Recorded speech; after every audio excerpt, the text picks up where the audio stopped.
Yes, no, I don't recall. Did Thug have an issue with Rich Homie Quan bringing members of If Gang to his apartment? Thug, did you have an issue with Rich Homie?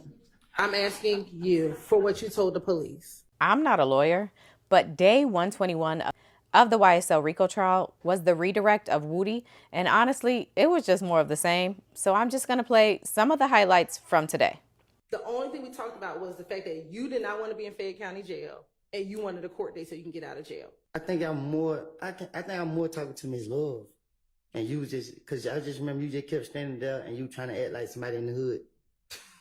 So was I just quiet and being myself? No, you acting like somebody I grew up with. Let's focus on what it is that you're trying to have him clarify. Now, do you recall also telling me that the defense may have a video with you and others bragging about killing Nut? I told you that? Huh? I ain't know y'all. I don't know that. I don't know. I don't recall. I haven't seen no video. Y'all ain't showed me none. When you said you did these crimes, what crimes were you talking about? I don't recall. When you say you don't recall, what do you mean? I don't commit crimes. I changed my life. So when you said I did these crimes and Mr. Steele asked you about that, or Mr. Schardt, what crimes were you talking about that you did? I guess the ones in my dream, the nightmares, whatever. I don't know. I ain't committed no crimes. Him, then what? Then nothing. What do you mean? So she said, so you're okay with him if he got on the stand and said things? Ms. Hylton, get to the question. Do you remember on cross-examination, Mr. Steele asking you about the shooting at the gambling house? I done been involved in so many shootings, man. Like, you got to be more specific. The shooting at the gambling house that happened the week before Nut passed away. That's why I keep telling you, stop going in the past. I ain't trying to go to jail, but if you're going to keep going in the past, I'm telling you, don't do that because I lied. I'm going to ask you specifically, do you know if there were gas station cameras behind the gas station? You got to go ask the gas station and see. Excuse me, Judge. Yes. Can you cut the air down just a little bit? What? The air. As in hotter or colder? It's freezing. Thank you so much.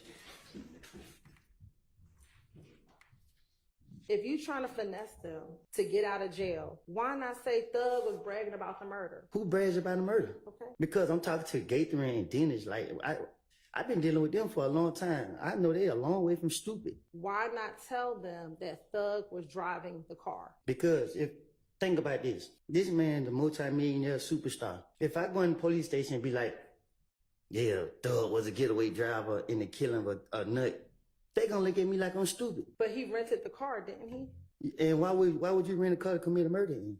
Last week on cross-examination and on direct, you testified that YSL is not a gang. And it still ain't a gang. And you testified that it was a music label, correct? Well, that's the purpose of it. And it's a music label that you were never signed to, correct? Clearly.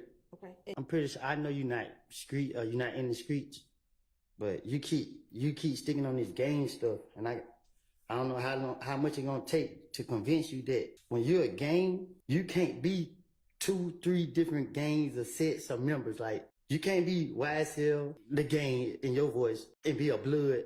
Because let's say if YSL is a gang and YSL get into with blood gang members, you gotta pick. So what you gonna do? You're blood or you YSL? If you see that most of these people in the courtrooms don't got no ties to me, I never seen them before. So you can't say it's a gang. A gang, everybody know who he is. Everybody, we rock together. A lot of these guys, we don't did stuff to each other. I'm make sure you hear me this time. I never seen Yak, Shannon, Doo-Wop, and Nord. They never told me they did anything to Nut or Donovan Thomas. I never saw them do anything to him. So it's different. Like when I'm dealing with like different police. When it come to getting there, I gotta be more convincing than I will with Thorpe. Do you remember him asking you about making up when you talked about Nut's chain? The truth of the matter, I didn't steal it. The door was open. I keep telling you that. I actually tell myself lies on a daily basis back then. Like, I'll put stuff in my head and make myself believe it so that, but they just when it comes to certain, you know what I mean? Like, I don't know, man. I'm just, at this point, I'm over it. You know what I mean? Like, Detective Thorpe questioned me and he let me right back out. I said, this nigga dumb. Like, my bad. The crimes that you talked about last week that you shot up Rich Homie Quan's dad's barbershop, was that a shooting that was done on behalf of YSL? Miss Hilton, you know me. You know what I mean? If I do anything, I do anything on my own. Like, ain't no a crime on behalf of YSL. Like, What happened between January of 2015 and June of 2015? can you ask it again? Let me just ask you this. Yeah, that'd be nice if you would just get to what you want to ask instead of whether he recalls what he said last week or not. I mean, just skip that part. Thank you. You did not tell the police that you and Threat shot up the barbershop, did you? So what, you gonna charge me now? I didn't say that. I'm just asking you a question. Isn't it true that you told police that Thug had an issue with Rich Homie Quan because he brought some IF gang members to his condo? No, Threat had issues with Rich Homie Quan.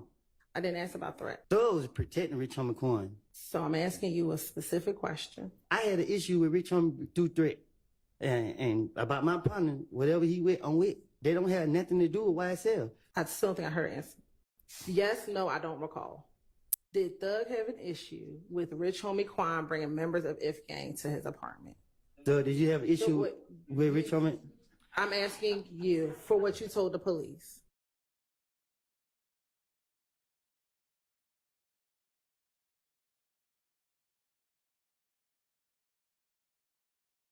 I have made it up. I told you that before you put me on the stand in front of the jury. The jury didn't even have to hear or see me. But y'all still forced me up here. I told you I was going to plead the fifth, and y'all like, why would I plead the fifth? And I told y'all why, because I lied. So don't put me up here and expect for me to say something that is a lie. If you ask me the truth, and I can tell you the truth. And the truth is, I didn't see these boys commit no crime. I'm not trying to protect nobody. I don't even know some of them over there. Mr. Copeland, is it fair to say that you still love Shannon? Yes, I do. Okay. You still love Thug? Yes, I do. And you don't want anything, and you don't want your testimony to hurt them, correct? It's not about hurting them. I told you I lied. It's the truth. I lied. And with that, Woody is finally off the stand. Well, he could be called back, but let's just celebrate that he's finally done. For now. Okay, one other thing. The next witness up to be called tomorrow is Antonio Sledge, aka Mounk Tounk. Context on Antonio Sledge is that he was one of the co-defendants listed in the indictment, but back in December of 2022, he accepted a plea deal. So let's talk about this plea deal. In the indictment, Antonio Sledge was charged with count 1, violating the RICO Act, and count 30, which is possession of a firearm by a convicted felon. So with this deal, on count 1, Antonio Sledge was given 15 years probation. And then in regards to count 30, firearm possession, the agreement says that the sentencing is withheld until the completion of the initial trial of this case. After the initial trial of this case, provided defendant has complied with special conditions outlined in sections B, C, D, F, and I of section 3, the state agrees that the defendant shall be allowed to withdraw his guilty plea on count 30, and the state shall agree to null pros count 30. Null pros means not prosecute. So basically, if he agrees to these special conditions, they won't prosecute him on that charge. But let's talk about what these special conditions are. Section B says Sledge has to testify truthfully about all matters related to this case. Section C says, in accordance with testifying truthfully, Sledge acknowledges that what he has agreed to as factual agreements in this agreement are true and basically will testify to them. Section D, Sledge will testify truthfully about each of the factual acknowledgements and any matters related to this case when asked to do so in any proceeding relating to the facts alleged in the indictment. Section F, Sledge won't commit any criminal acts. And then Section I, he relinquishes any right to plead the fifth. So to recap that, Antonio Sledge's agreement basically says that he has to testify in this trial and any other ones related. And the expectation is that since he acknowledges that the statements in this agreement are factual, his testimony should reflect those factual statements. And as long as all of that happens, the state will not prosecute him on the possession charge. Now let's go over just a few of the factual acknowledgements he made in this agreement. Number 2 says that Antonio Sledge acknowledges that he was a member and or associate of YSL since 2012. Number 3, 4, and 5 talks about a weapon that was used in a drive-by of a rival gang member. That rival gang member was Shell Kell. And the weapon that was used in that drive-by was also shown in a video, and that the drive-by was done on behalf of YSL to increase the notoriety, reputation, and fear of YSL. Factual acknowledgement number 7 says that Antonio Sledge was told by another YSL associate that immediately after the unaliving of Donovan Thomas Jr., YSL associates met at the McDonald's on Cleveland Avenue to discuss the unaliving.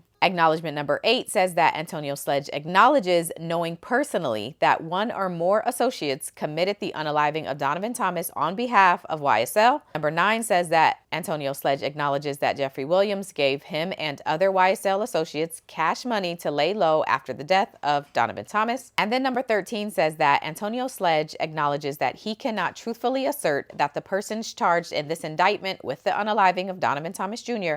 are not guilty of the murder, and that he will make no attempt at trial, prior to trial, or after trial to exonerate the persons charged in this indictment with the unaliving of Donovan Thomas. Basically, he can't get on the stand now or ever and say that the people charged with the unaliving of Donovan Thomas are innocent. Further down in the agreement, it says that if Antonio Sledge violates this agreement, it will make it null and void and could result in him being sentenced to as much as 35 years in prison. So that's what he's up against, and we gonna see how his testimony goes.